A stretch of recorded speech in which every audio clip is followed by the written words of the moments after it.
Ang ating topic ngayon, ang ating babasahin ay kumana.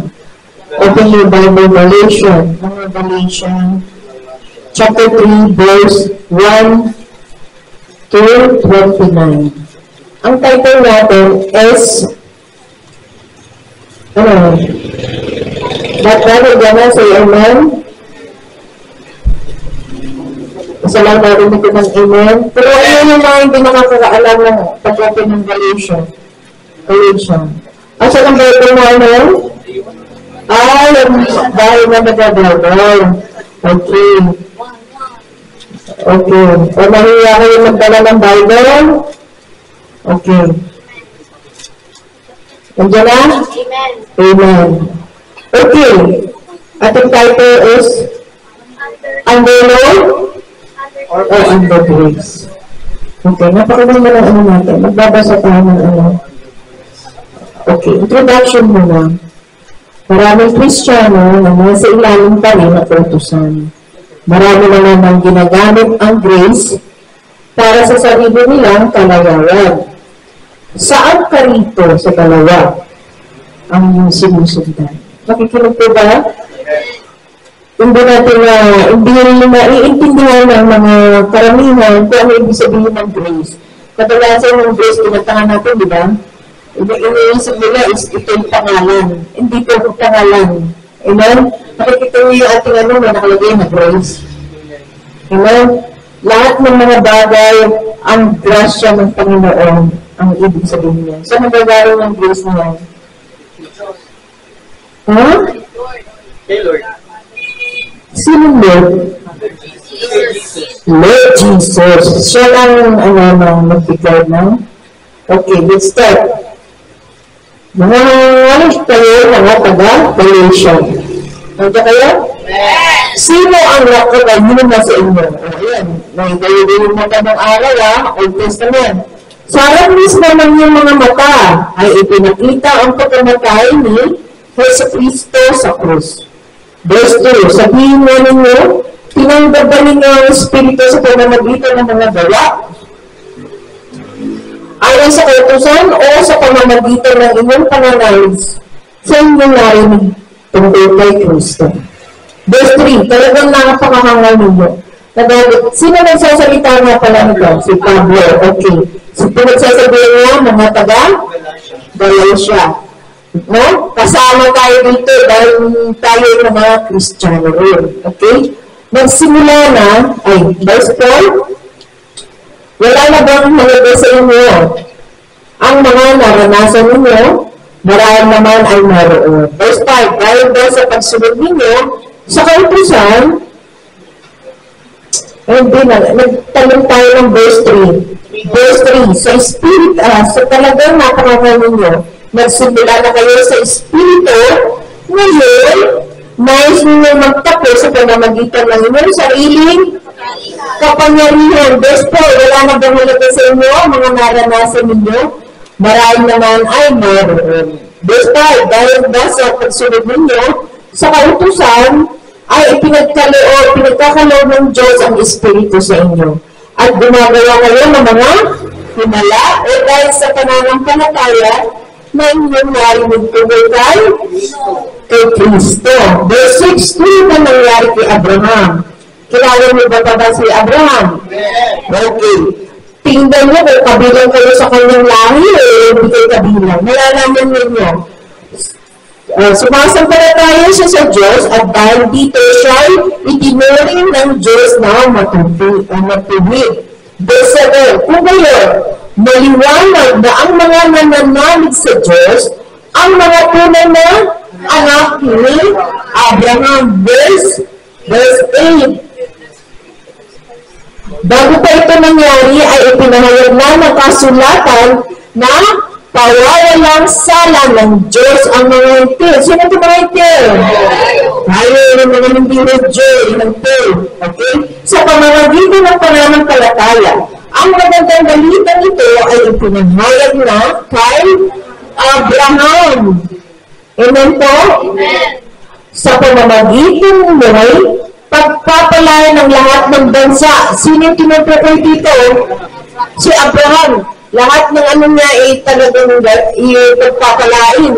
Diba? Ang yun na sa pamamagitan ni, ibig sabihin sa pamamagitan ni Abraham, pagpapalain ng lahat ng bansa. Kaya naman, pagpapalain ng mga sumasampalataya tulad ni Abraham na sumampalataya. Verse 10, ang lahat na nagtitiwala sa pagsunod sa kautusan ay nasa ilalim. Ano ba yung ilalim? Ilalim ng ano? Tulay. Ano ba? Ilalim ng ano? Kasasabi ko pala, ulitin mo. Ang lahat na nagtitiwala sa pagsunod sa kautusan ay nasa ilalim ng isang sumpa dahil sa kautusan, under the law. Yun yung sinasabi doon. Sapagkat nasusulat, sumpain ang hindi sumusunod sa lahat na nakasulat sa aklat ng kautusan. Ha? Okay? Basta natin malinaw na walang tao pinagalangan sana sa paningin ng Diyos sa pamamagitan ng kautusan. Sapagkat sinasabi ng kasulatan ang itinuturing ng Diyos na matubig sa pamamagitan ng pananampalataya ay nabubuhay, kabilang. Amen? Verse 9, ang kautusan ay hindi nakabatay sa pananampalataya sapagkat sinasabi ng kasulatan ang tumutupad sa lahat ng tinatakda na kautusan ay mabubuhay sa pamamagitan ng mga ito. Verse 13, tinubos tayo ni Kristo mula sa sumpa. Amen? Tama po ba yan? Sumpa ng kautusan nang siya ay isinumpa para sa atin sapagkat nasusulat, isinumpa ang bawat binibitay sa punong kahoy. Sinong binitay doon sa punong kahoy?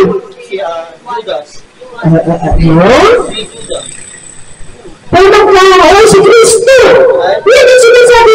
Tinatanong mo, tinubos tayo ni Kristo mula sa sumpa ng kautusan. Ulit, nang siya ay isinumpa para sa atin sapagkat nasusulat, isinumpa ang bawat binibitay sa punong kahoy. Okay?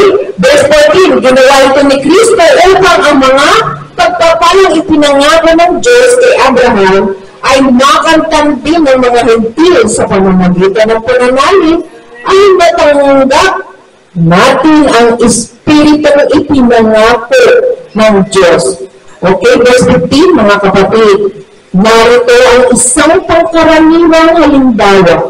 Kapag nalagdaan na ang isang kasunduan, makinig, hindi na ito mapapawalang saysay ni madaragdagan. Naintindihan niyo ba yun?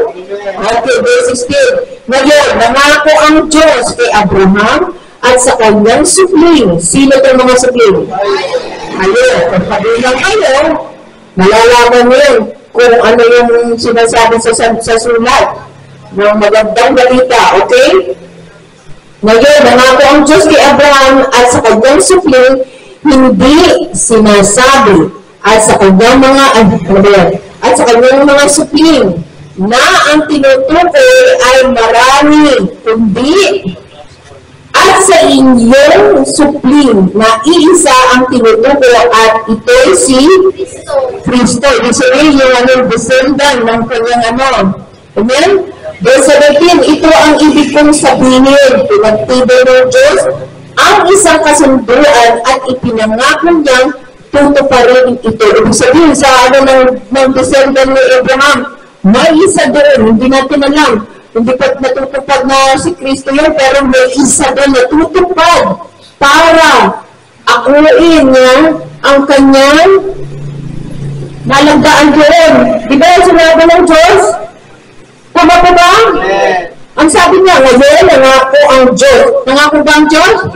Kay Abraham at sa kanyang supling. Hindi sinasabi at sa kanyang mga supling na ang tinutukoy ay marami, kundi at sa iyong supling. Iyong, ibig sabihin, kahera, kaisa, na iisa ang tinutukoy at ito si Kristo. Verse 17, ito ang ibig kong sabihin, pinagtibay ng Diyos ang isang kasunduan at ipinangako niyang tutuparin ito. Ang kasunduan ito at ang mga pangako ng Diyos ay hindi mapapalalang saysay ng kautusan na dumating. Pagkaraan ng 430 taon, verse 18, kung ang pamana ay pinagkakaloob dahil sa kautusan, hindi na ito dahil sa pangako. Malilito kayo dyan, i-explain natin mamaya. Ngunit, ang pamana ay ibinigay ng Diyos kay Abraham bilang katuparan ng kanyang pangako. Okay. Verse 19, kung ganoon, ano ang silbi ng kautusan? Ibinagdag ito upang maipakita kung ano ang paglabag at may bisa ito hanggang sa dumating ang anak na pinangakuan. Nag-e-explain sila kung sino itong sinasabi. Ibinigay ang kautusan sa pamamagitan ng mga anghel sa tulong ng isang tagapamagitan. Verse 20, kapag may tagapamagitan, nangangahulugan higit sa isang panig ang gumagawa ng kasunduan. Subalit ang Diyos ay iisa. Verse 21, ang ibig bang sabihin nito'y salungat ang kautusan sa mga nangako, sa mga pangako? Hindi. Kung ang kautusan ay binigay ay nakapagbibigay buhay, ang tao'y magiging matuwid sa Panginoon ng Diyos sa pamamagitan ng pagsunod niya sa kautusan. Okay? Verse 22, ngunit ayon sa kasulatan, ang lahat ng tao'y alipin ng kasalanan, kaya ang ipinangako ng Diyos ay matatanggap sa pamamagitan ng pananalig kay Yesu Kristo na ibinibigay sa lahat ng sumasampalataya.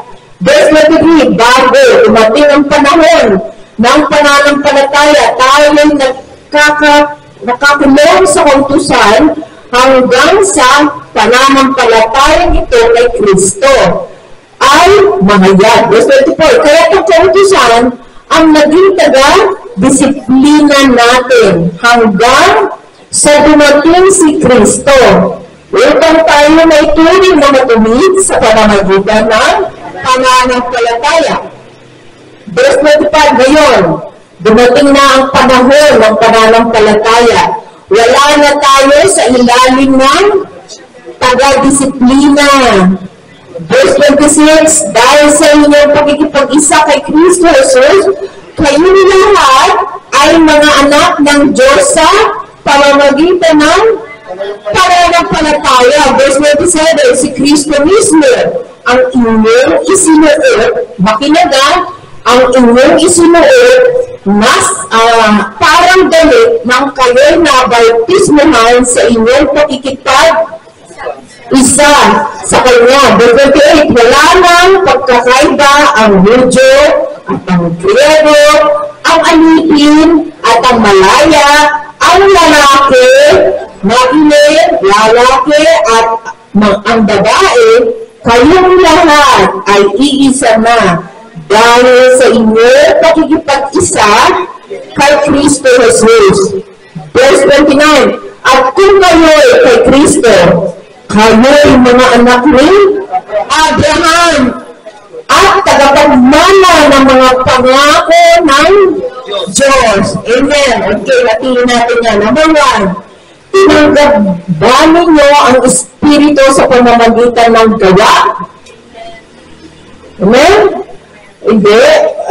Nabasa natin yan, di ba, sa 2? Ha? Nakita niyo yung 2, di ba? Sinabi doon, sabihin na ninyo, tinanggap ninyo yung Espiritu sa pamamagitan ng gawa, ayon sa kautusan o sa pamamagitan ng inyo, pananalig. Ha? Ang ibig sabihin nito, yung pamamagitan ng gawa, naligtas ba kayo? Ayun ang sinasabi ko. Dahil, nasa sulat sa Ephesians chapter 2, verse 8 to 9, for by grace You have been saved through faith, and that not of yourself is the gift of God. Not of work, lest anyone should boast. Ibig sabihin, naligtas tayo sa pamamagitan ng pananampalataya kay Kristo. hindi pananampalataya sa, ibig sabihin yung ginagawa mo ng kabutihan, paglilingkod sa mga simbahan, at ligtas na ako kasi nagsasad ako, nagbibigay ako, at patuloy akong tumutulong sa mga mahihirap. Pero anong pananampalataya mo? Naka-focus ka lang doon, kaya naka-under the bowl. Hindi ko sinasabi na ikaw ba ay tinanggap ninyo ang Espiritu sa pamagitan. Kasi itong Espiritu, ito yung pangako ng Diyos sa atin. Kung tayo meron pananampalataya, ito ang pangakong ibibigay sa atin. Pero kung ang paniniwala mo ay nandoon sa gawa, narinig mo sa mga ibang relihiyon na tama na yan, ako ng lahat ng pera ko binibigay ko. Hindi yun hindi sila naniniwala kay Kristo. Amen? Dahil binasa natin, yung sinasabi, hindi tayo maliligtas. Yan you have been saved through faith. Ibig sabihin sa pananampalataya mo, ako nananampalataya kay Kristo, kaya ako ay naligtas. Walang masino man makapagmamalaki sa sarili nila na sila ay naligtas dahil sa sarili nila, kundi sa regalo ng Diyos. Amen po? Amen. So, number 2, ang kautusan ay may kinalaman ba sa pananampalataya? Ayan, makikita natin doon sa 12, diba? Makita nyo yung 12? Anong sinabi doon sa 12? Ang kautusan ay hindi nakabatay sa pananampalataya sapagkat sinasabi ng kasulatan ang tumutupad sa lahat ng itinakda ng kautusan ay mabubuo sa pamamagitan ng mga ito. Tinubos tayo ni Kristo. Ibig sabihin nito, nabasa na natin ang ating pananampalataya dun sa dito sa sinasabi ng number 2, ang kautusan ay may kinalaman ba sa pananampalataya? Ang kautusan kasi is, si Kristo dumating, hindi siya magkakaroon ng pagsunod sa Diyos. Inahon niya lahat ang mga kautusan. Ilan ang kautusan na yun? 600 more. Plus dagdag pa yung 10. Diba? Kinuha niya yun, pinperfect niya yun. Kasi nung araw, yung mga nasa under ng kautusan, ng law, yun yung sinasabi, isang pagkakamali mo, uulitin mo yung 600, hindi ka patatawarin. Lahat nagkakasal, kaya ino-offer nila ang mga hayop para mag-offer na ng para sa pagsisinungaling mo. Lahat ng bagay may mga pangalan yan. Yun yung sinasabi sa under the law. Pero dumating na si Kristo, tinupad niya yan, ginawa niya lahat. Siya ay malinis, ginawa niya kaya naging perfect lahat.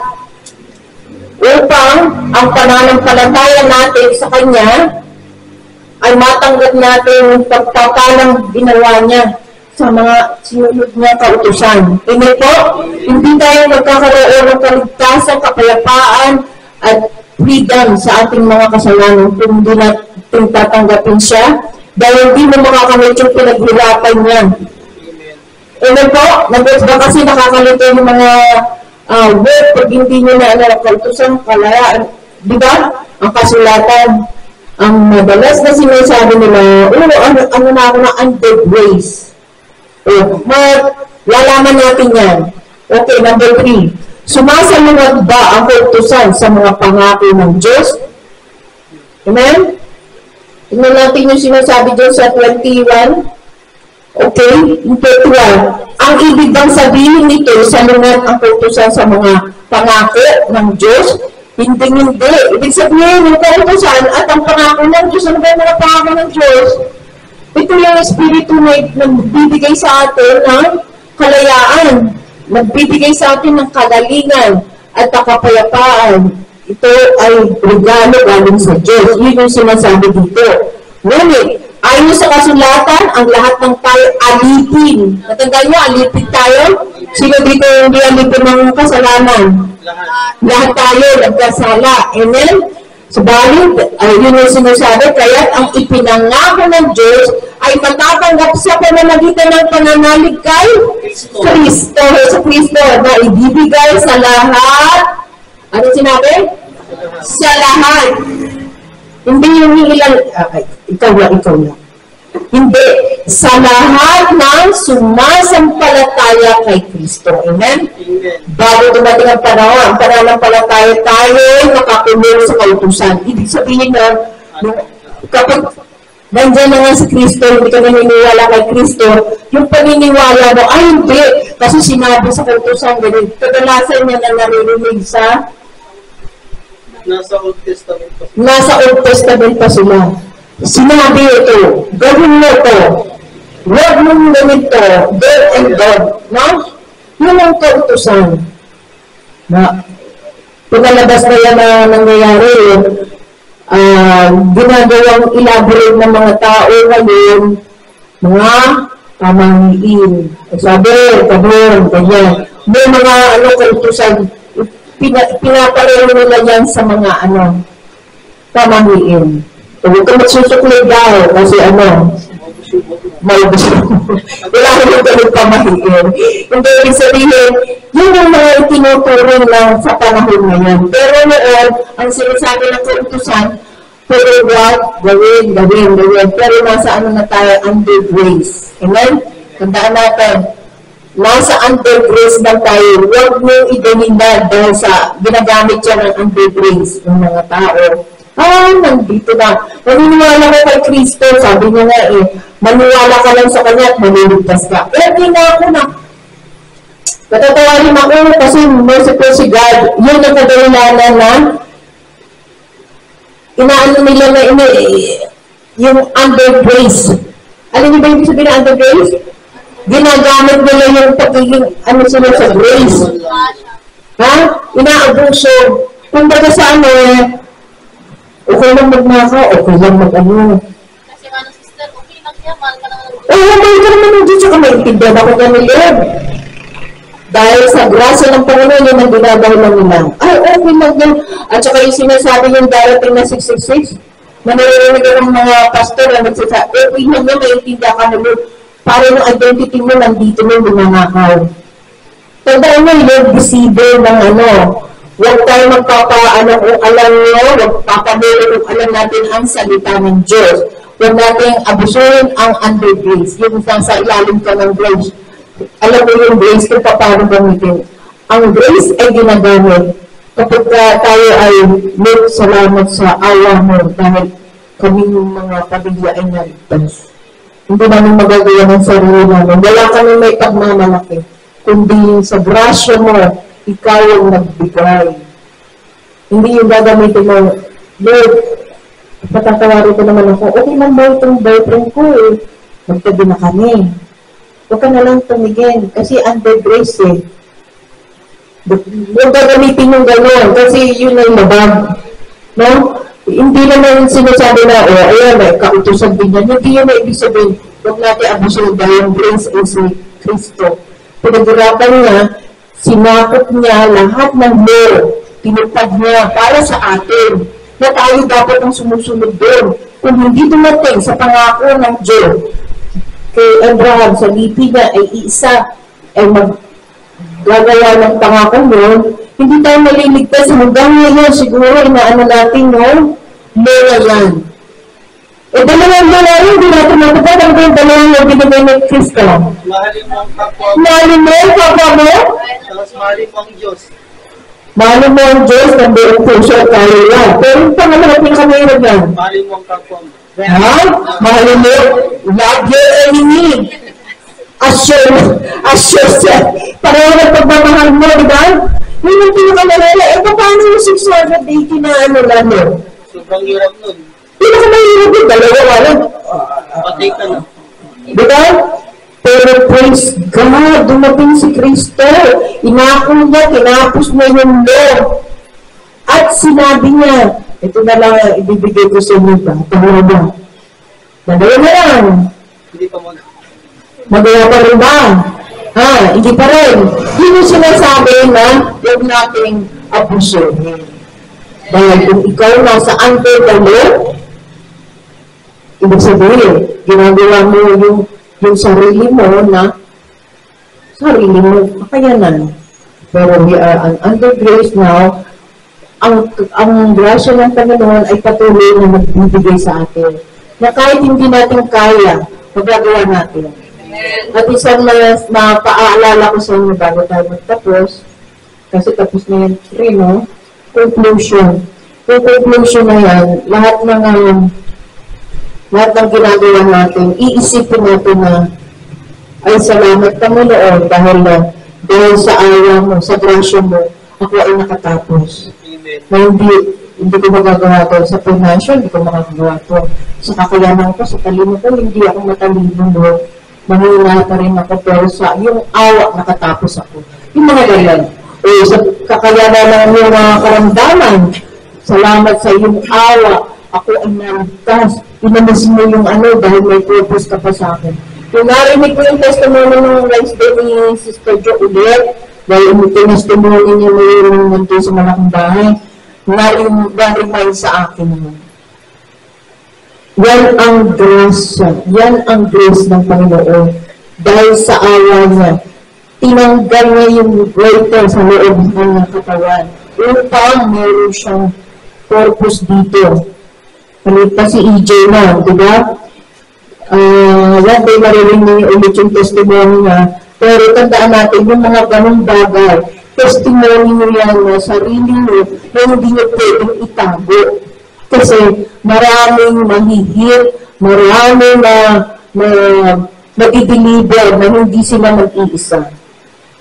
Amen po? Kasi ang grasya talaga ng Panginoon ay talagang mapapaiyak ka talaga na, wow, Lord, iyan ang yung grace na binigay mo sa akin. Pero mo, Lord, sa loob ng buwan namin nakatapos kami. Pero mo, Lord, sa loob ng buwan namin nakarating kami sa Amerika. Yun ang gano'n. Pero hindi nakikita ng tayo kasi yung simula, matalino kasi ako kaya ako napunta ng Amerika na. Diskarte ko Yan ang tandaan nyo. Pakaingatan nyo ang mga word na ganyan dahil pagka sinubukan kayo ng enemy, di mo masasabi yung sinabi mo. Kaya hindi tayo pwede makapagmalaki sa Panginoon. Lahat ng bagay pasasalamat. Kung tayo may marunong magpasalamat sa Diyos, ang ating nangyayala Sino nakakalang dito ang ating nangyayala ang tinatawag natin si Yahweh? Wala kayong alam? Yan sa Facebook. Anto, paano yun? Ang Felix Hill. Yung Hill. Tandaan mo ang hininga natin. Ready kayo? Yeah.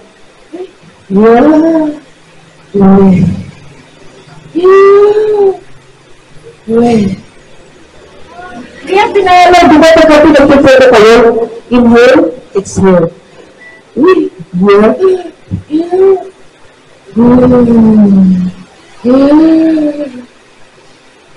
Sino tinatawag mo? Di ba mas nakakilabot?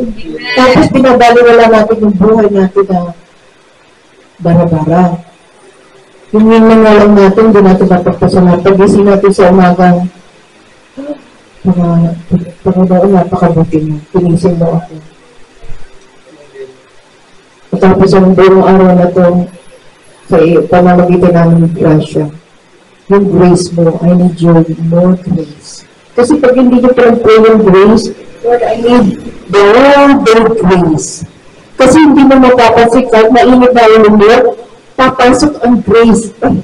Bakit hindi mo ito ulo ko? Kasi yung grace, tinawag mo kagad. Sino ba itong tinatawag ng grace na ito? Si Kristo. Hindi yung babaeng grace, Tandaan mo, hindi yung pangalan. Ang awa ng Diyos sa pamamagitan ng iyong pagtawag kay Kristo. Siya yun. Kaya tandaan natin yung mga naghihingalo sa ospital. Yun ang magawa. Yun. Huling-hininga. Tinatawag nila si Yahweh. Amen po.